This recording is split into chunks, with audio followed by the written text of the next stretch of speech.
ओम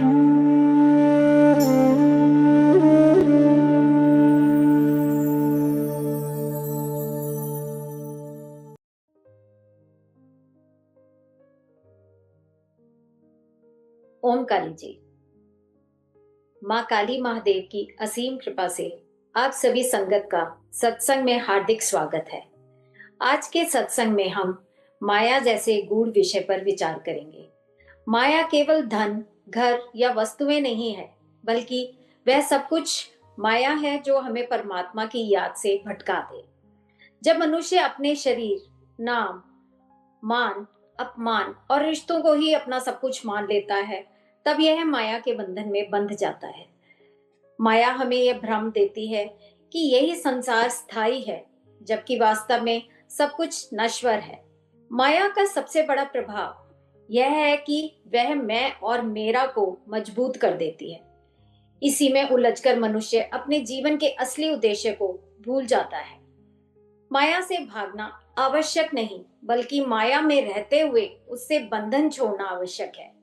नाम स्मरण, सत्संग और गुरु कृपा के द्वारा ही माया की पकड़ ढीली हो सकती है। माया क्या है और यह हमें कैसे बांध लेती है, यह तो हम सब अपने जीवन में अनुभव करते ही हैं। लेकिन आज हम गुरु जी के वचनों के माध्यम से यह समझने का प्रयास करेंगे कि माया से दूर कैसे रहा जाए और इस संसार में रहते हुए परमात्मा से जुड़ा हुआ जीवन कैसे जिया जाए। गुरु जी। ओम काली जी। जो हमारा 32वां ज्ञान सूत्र है वो हमें यह बता रहा है कि माया ईश्वर की वो शक्ति है जिससे जो भी इस संसार में जड़ है उसकी रचना हुई है, और इस शक्ति को कहते हैं अपराशक्ति। जो प्राण से ईश्वर इस संसार को धारण करते हैं उस माया शक्ति को बोला जाता है पराशक्ति।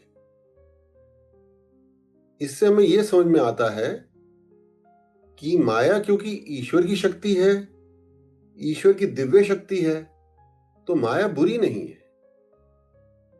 माया बुरी नहीं है क्योंकि माया से ही इस सृष्टि की रचना हो रही है, जो सब कुछ जड़ है, और उसी माया से ही वो जो प्राण है वो प्राण उस जड़ में आने से उसको जीवन प्रदान करते हैं। तो माया गलत नहीं है।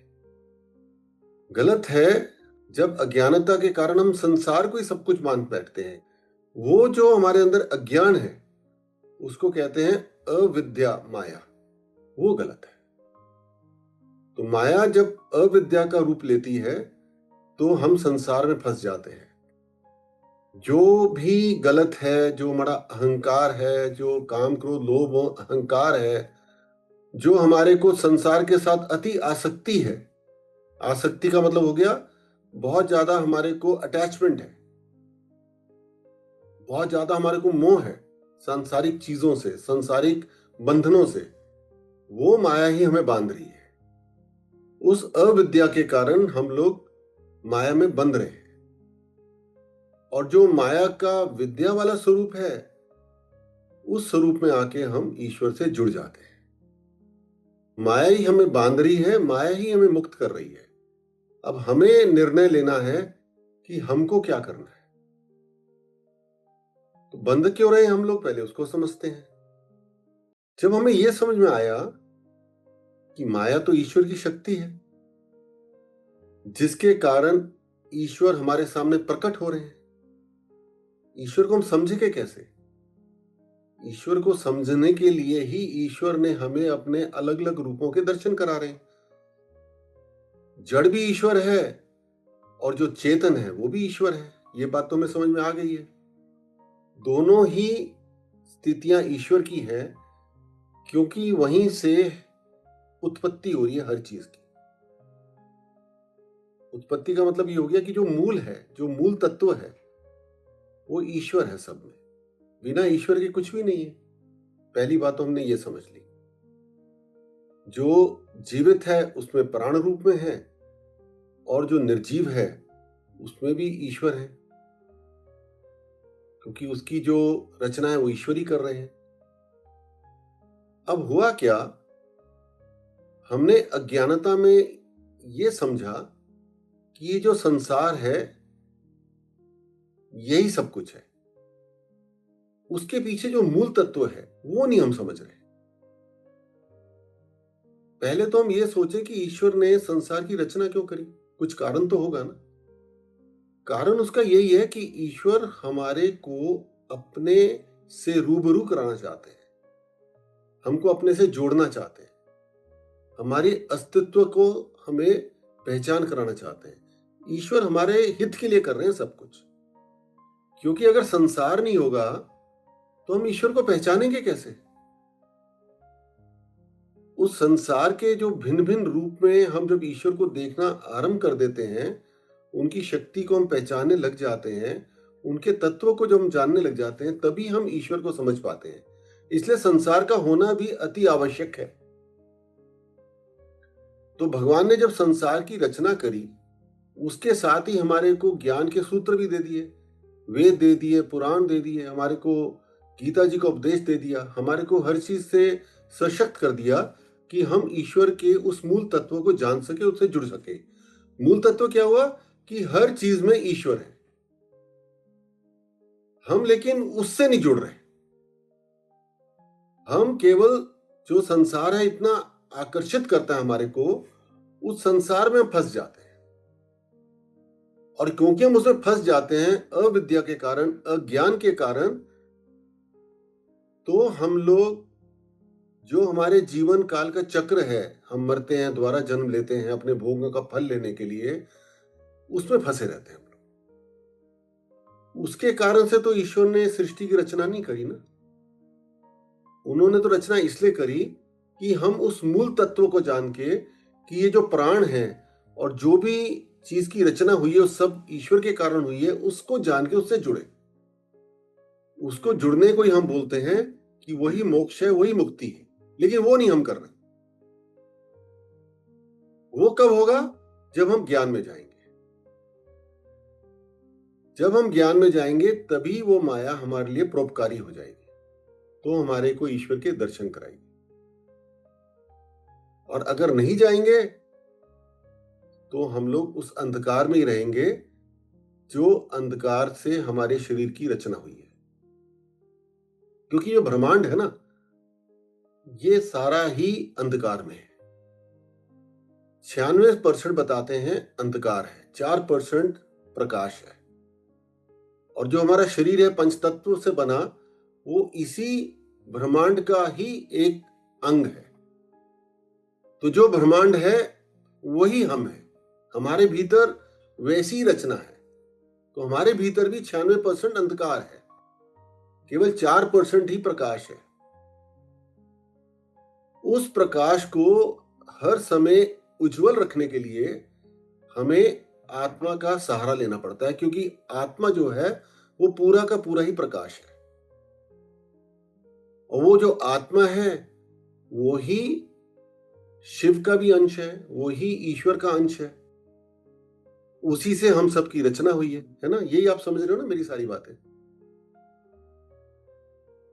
अगर हम उस मूल तत्व को छोड़ देंगे तो जो हमारे भीतर का अंधकार है वो हमारे को पकड़ लेगा।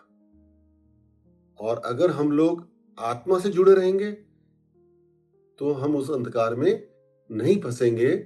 एक समय आएगा जब हम ईश्वर को पूरी तरह से समझ लेंगे, तत्व से जान लेंगे, और हम मुक्ति और मोक्ष की स्थिति प्राप्त कर लेंगे। तो माया बुरी नहीं है, माया बुरी नहीं है, केवल अविद्या के कारण हम लोग अंधकार से निकल नहीं पाते। इसको एक एग्जाम्पल से समझते हैं। जैसे आप कोई बिजनेस करते हैं या कोई नौकरी करते हैं, कोई भी ऐसा व्यवसाय करते हैं जो आपके पास जीवन को चलाने के लिए पैसा देता है।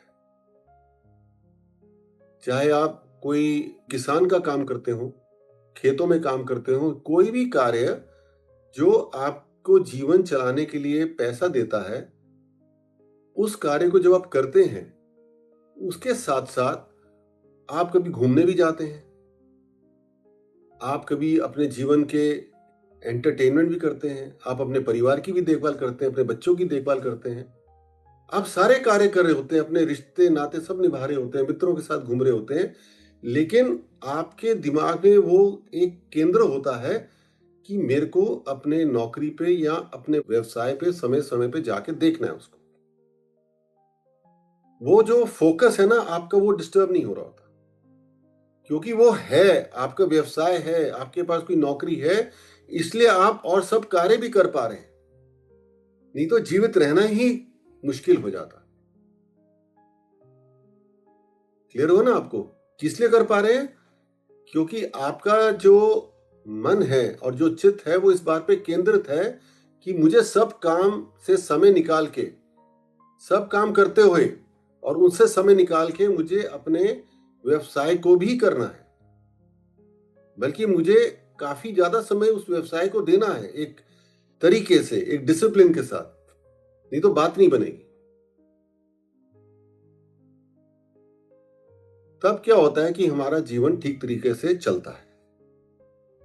अब जो लोग नौकरी नहीं कर पाते वो नौकरी छोड़ देते हैं, फिर उनको बड़ी परेशानी आती है पैसे की। जिनका बिजनेस ठीक से नहीं चलता वो उसको अगर छोड़ देते हैं, उनको भी बड़ी परेशानी आती है। तो हर तरह से उनके जो भौतिक जीवन है एक तरह से रुक जाता है। अब आप इसको एक बड़े पैमाने पे सोचें।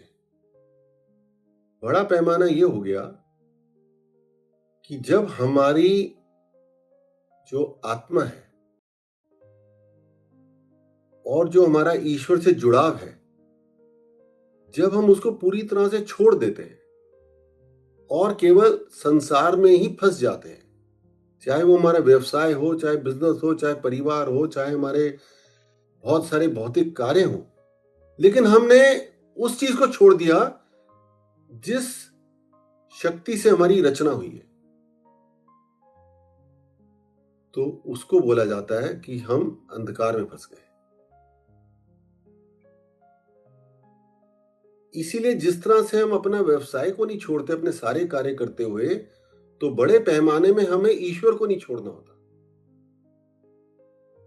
जो मूल तत्व है ना, जो हर जीवित और निर्जीव चीज के पीछे जो मूल तत्व है, जो ईश्वर है, जिनसे हमारी रचना हुई है ना, उसको नहीं छोड़ना होता।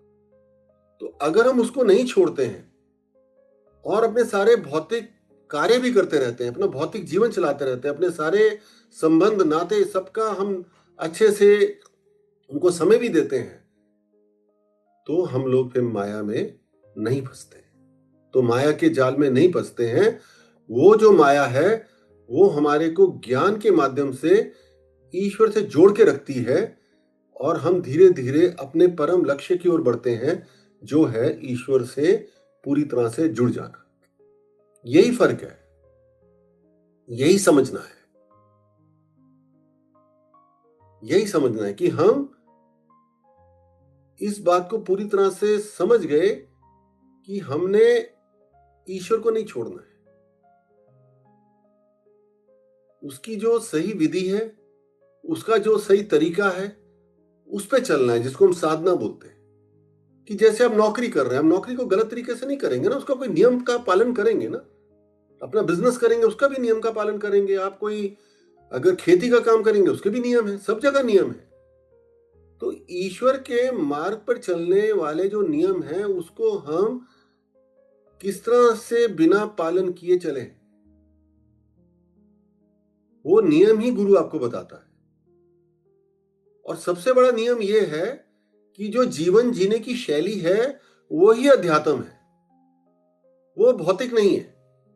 आध्यात्मिक जीवन को व्यतीत करते हुए ही हमने अपने भौतिक कर्मों को करना है, तो हम अपने ईश्वर वाले जो स्वरूप है उससे जुड़े रहेंगे।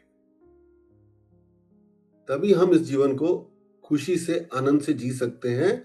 अगर हम लोग केवल भौतिक में फंस गए तो जो भी हमारी परेशानियां हैं, जो भी हमारे कष्ट हैं, जो भी हमारे कर्मों के भोग हैं, चाहे वो पिछले हो या इस जीवन के हो, वो हमें भोगने पड़ते हैं और वो बहुत दुखदायी होते हैं, बहुत दुख देते हैं हमारे को।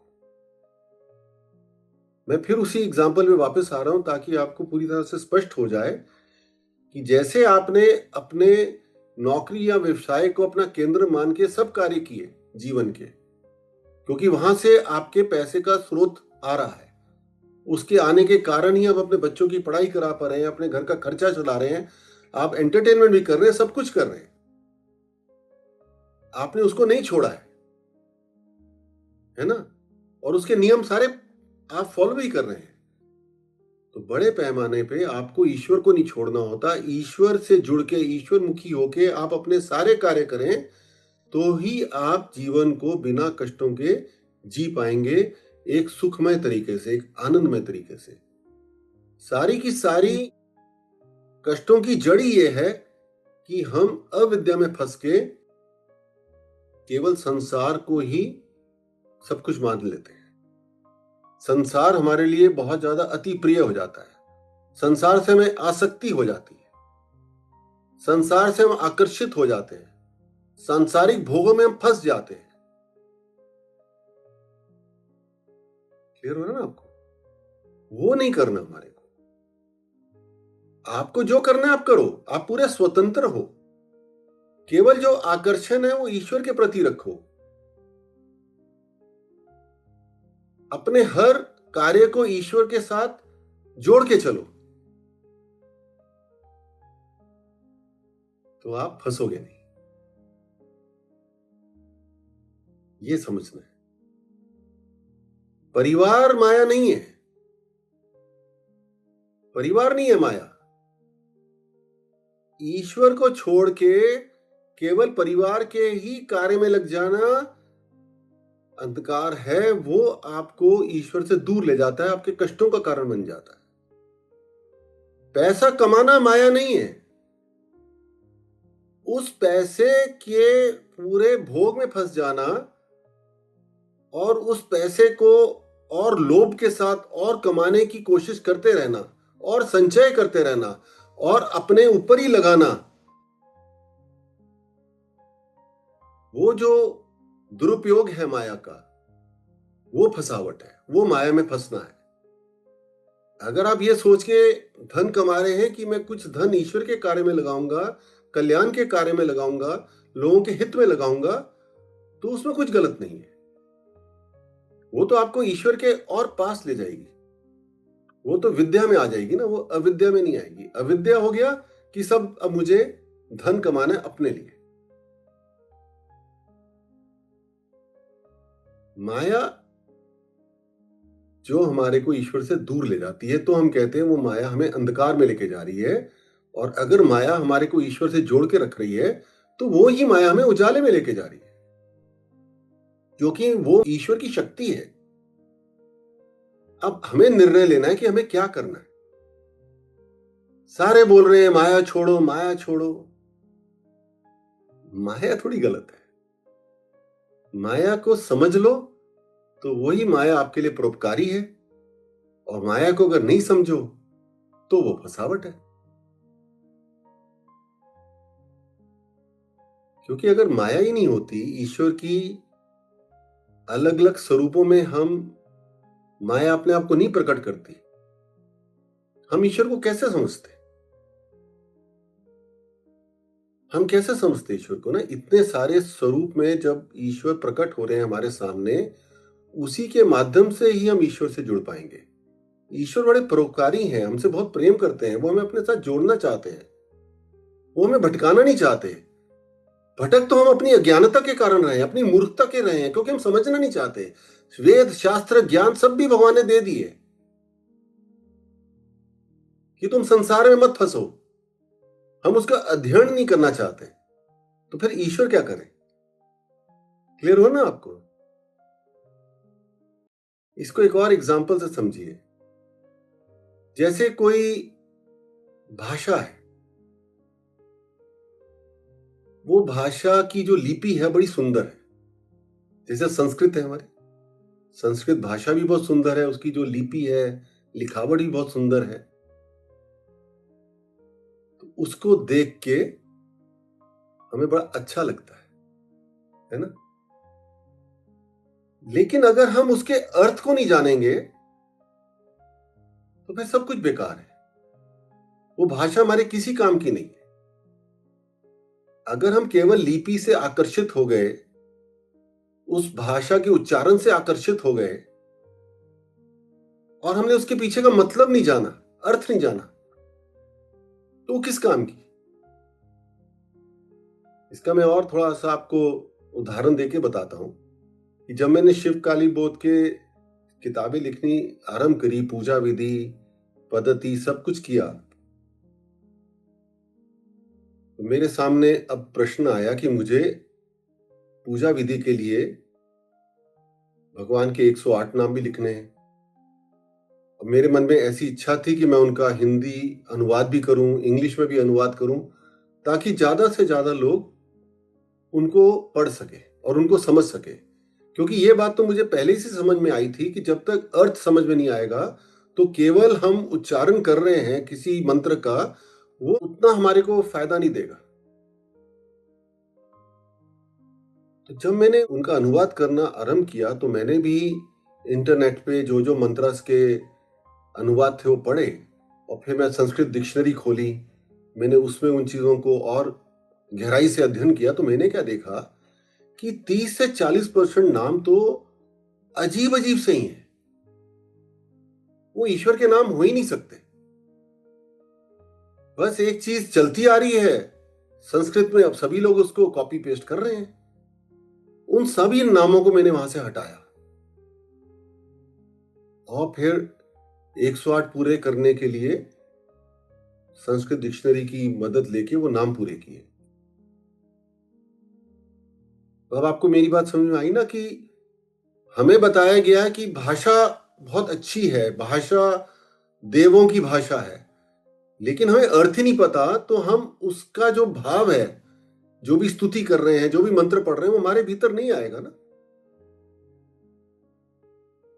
तो वो जो भाषा है, जो बहुत सुंदर है, जिसकी लिपि बहुत अच्छी है, चाहे वो संस्कृत हो या कोई और भाषा हो, वो संसार है। और जो उसका अर्थ है वो ईश्वर है। अगर अर्थ समझ में नहीं आया तो भाषा किसी काम की नहीं। तो भाषा के ऊपर कम जोर देके, अपने ध्यान को कम केंद्रित करके हमें अर्थ पे जाना होता है, उस अर्थ से जुड़ना पड़ता है, उस अर्थ से समझना पड़ता है, तो हम उस भाषा को पूरी तरह से समझ पाते हैं। नहीं तो हम लोग अगर केवल उसकी बाहरी रूप को देखेंगे तो वो हमारे को कोई भी लाभ नहीं देगा। क्लियर हो गया ना? तो हुआ क्या, हमने संसार में फंस गए, संसार के आकर्षण में फंस गए, संसार के बाहरी सुखों में फंस गए, अर्थ नहीं जाना।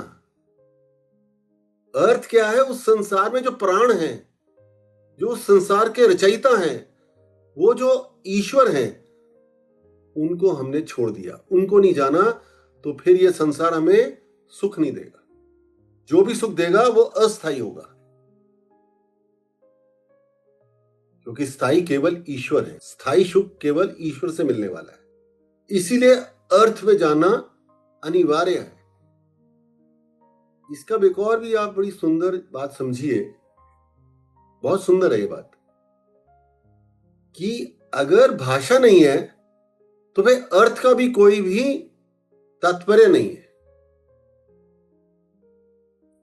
इसका मतलब यह हुआ कि अगर संसार नहीं है तो जो अर्थ है, जो ईश्वर है, उसको भी आप समझ नहीं पाओगे। तो दोनों का होना अति आवश्यक है। इसलिए ईश्वर की जो माया की शक्ति है, उसने संसार की रचना करी ताकि हम लोग उस संसार से जुड़ के उसका जो अर्थ है, जो ईश्वर है, उसको समझ पाए। कितना कमाल की बात है ना। बिना संसार के, जिस संसार को लोग हमें बोल रहे हैं माया है, इसको छोड़ो, इसको नहीं छोड़ना है।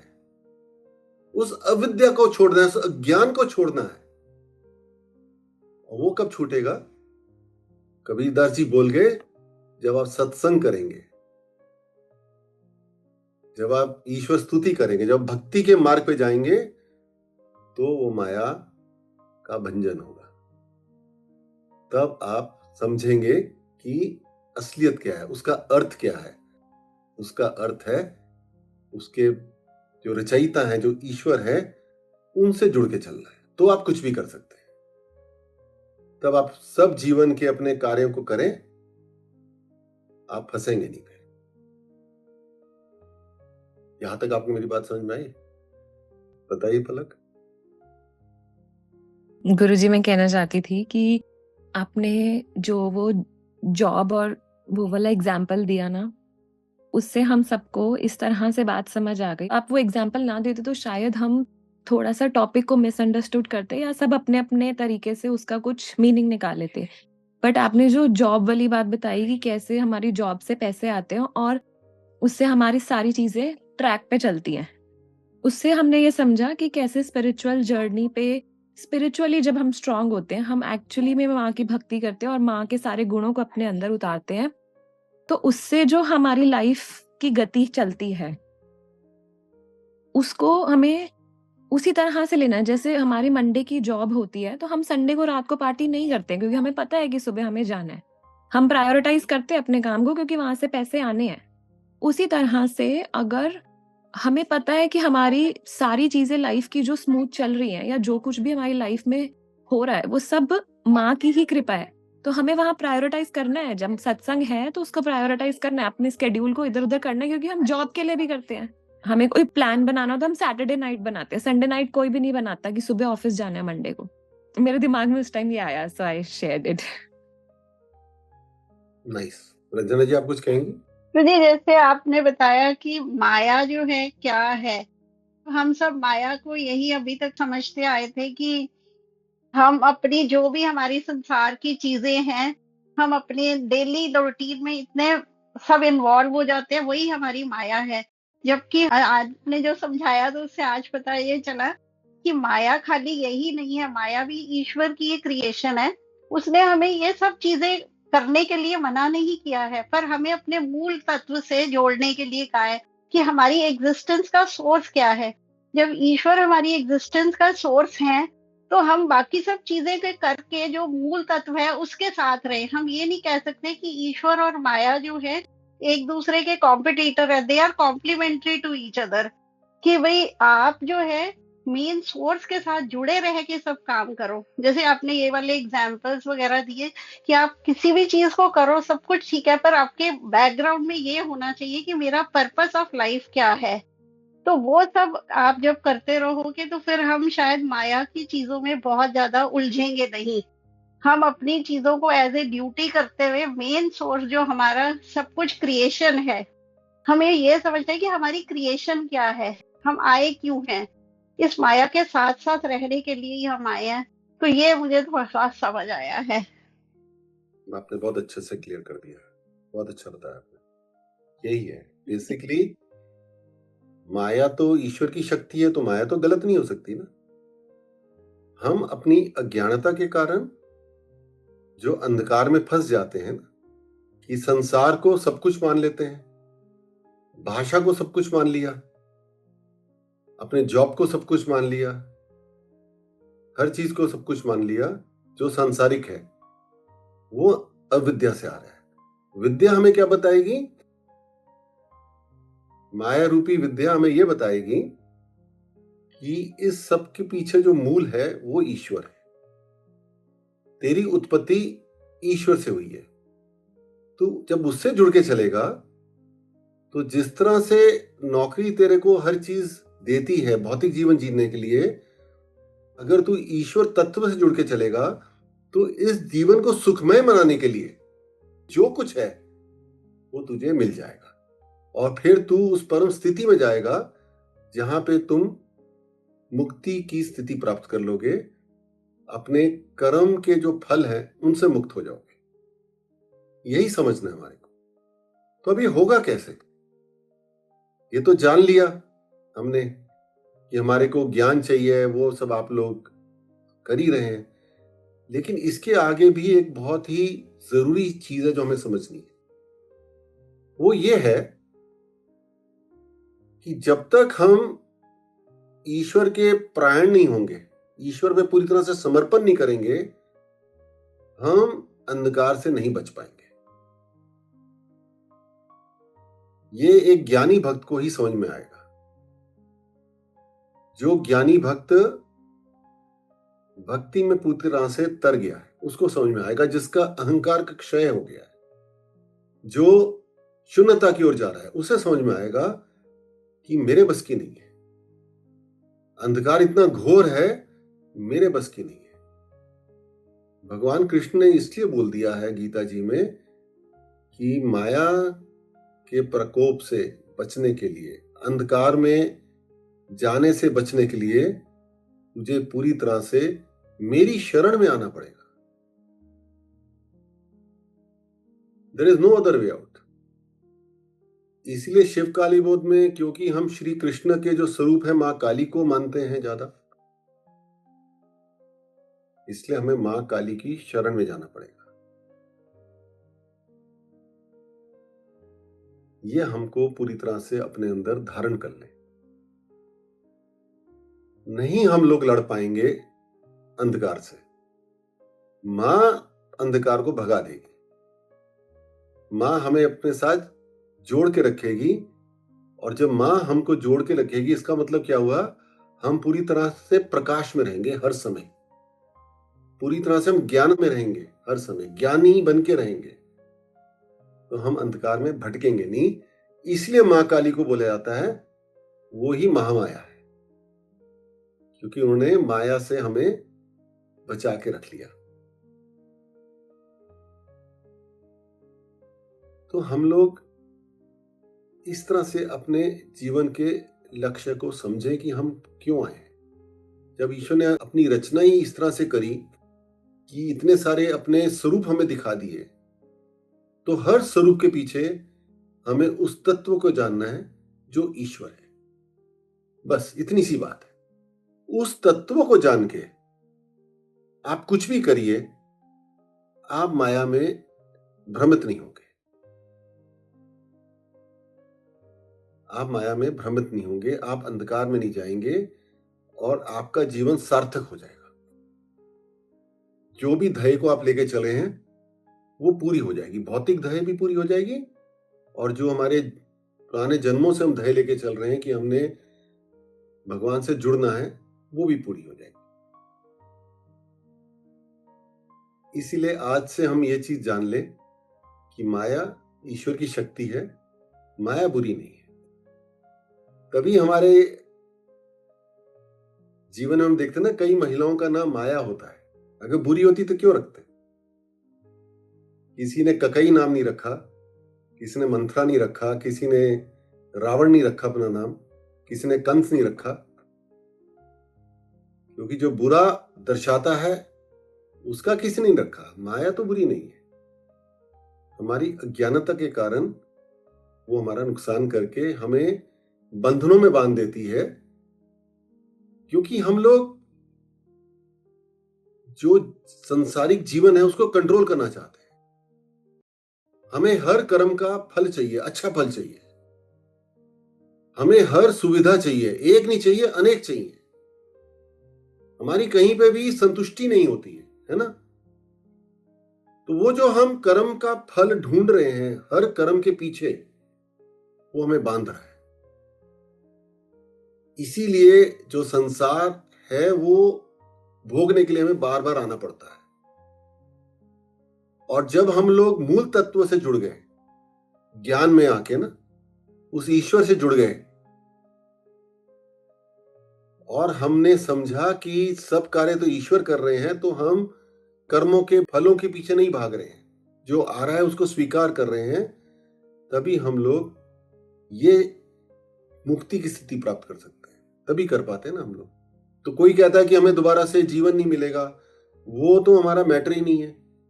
अगर जीवन मिलेगा या नहीं मिलेगा, दोनों ही परिस्थितियों में आगे का जीवन बहुत सुंदर होगा, क्योंकि हम कर्मों के फलों से मुक्त होके आएंगे।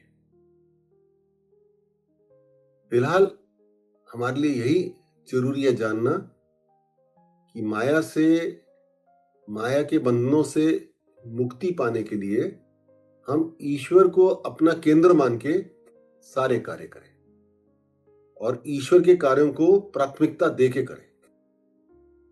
अगर ये सब नहीं करेंगे ना और संसार के हिसाब से चलेंगे, तभी हम लोग राग में फंसेंगे, तभी हम द्वेष में फंसेंगे, तभी हम भय में फंसेंगे, क्योंकि संसारी हो गए। और जब असंसारी हो गए तो ईश्वर के हो गए, और जब ईश्वर के हो गए तो कोई फंसावट ही नहीं वहां पे। वहां तो मुक्ति है ना। आप राग से मुक्त हो गए, आप द्वेष से मुक्त हो गए। सबसे बड़ी जो राक्षस है हमारे भीतर वो है भय। छोटी छोटी बातों का भय होता है हमारे को। मेरा परिवार क्या बोलेगा, मेरा पति क्या बोलेगा, मेरी पत्नी क्या बोलेगी जब मैं ईश्वर के मार्ग पे चलूंगा, मेरे बच्चे क्या बोलेंगे, मेरे मित्रगण क्या बोलेंगे। दूसरों की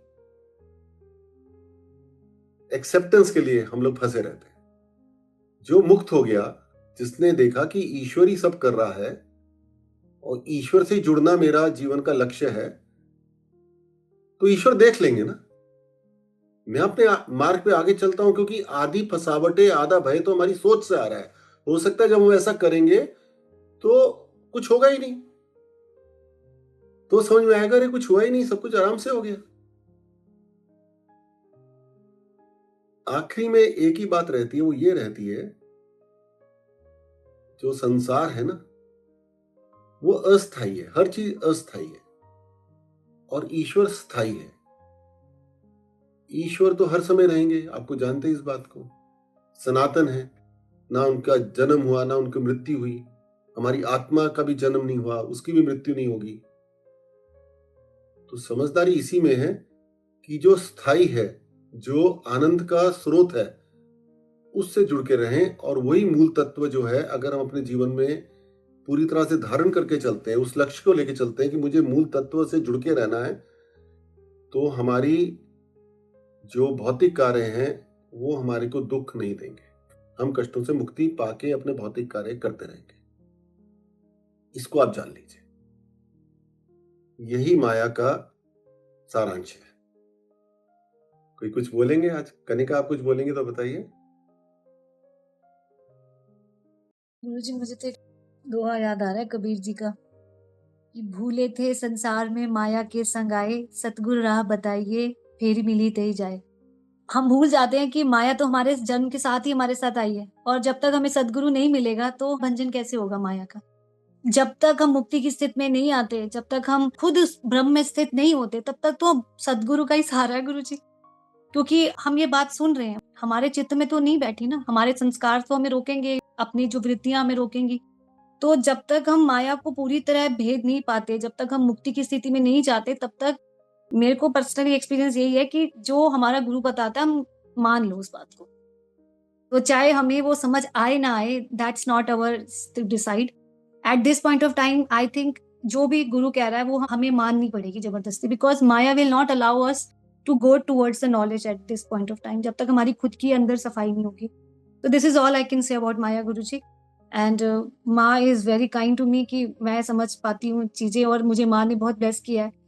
but seeing my journey, I think the crux is that we need to do as Guru says, which is a mantra.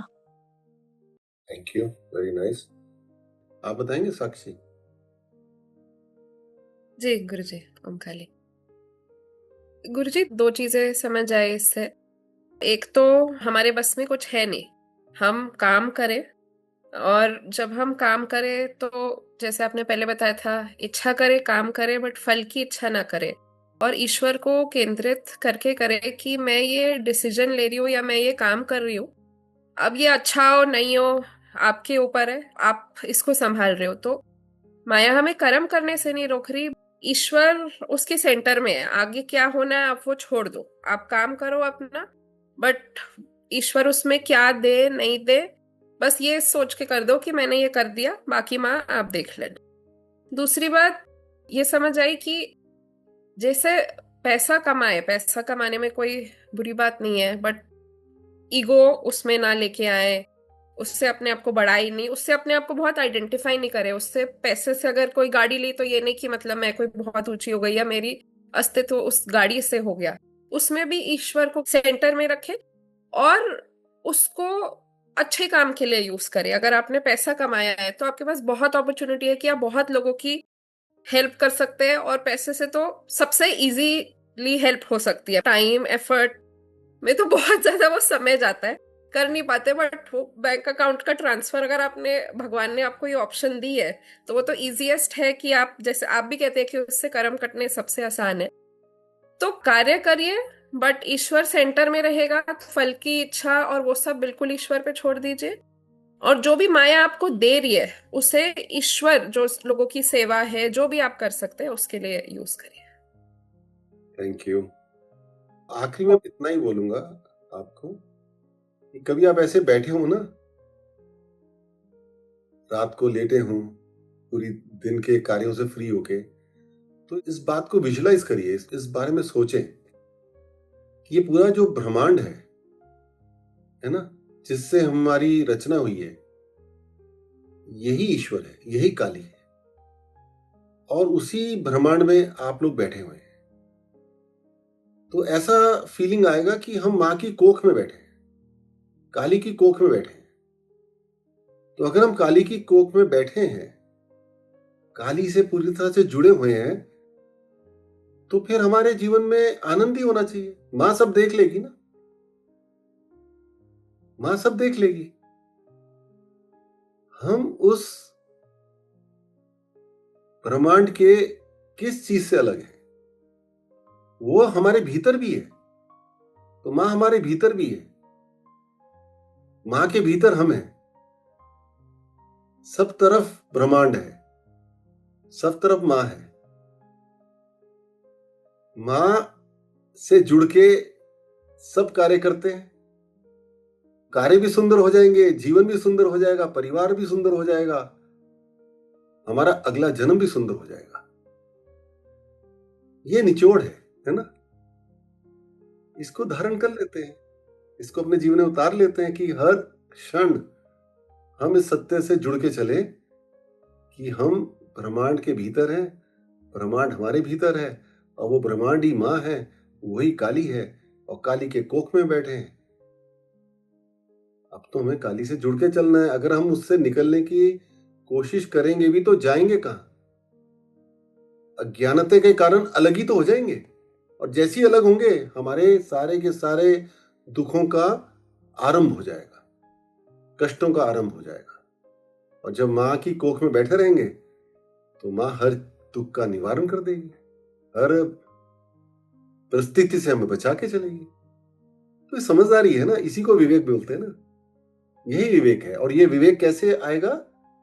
जब हमारे अंदर ज्ञान आएगा, और उसके बाद ही हमारे भीतर साधना के माध्यम से जब हमारा पवित्रीकरण होगा, तो हम शरणागति की स्थिति प्राप्त कर लेंगे। हम पूरी तरह से ईश्वर की शरण में चले जाएंगे।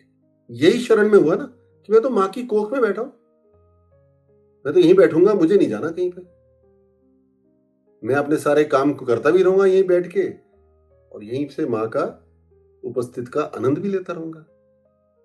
कुछ कह रही हैं आप कनिका?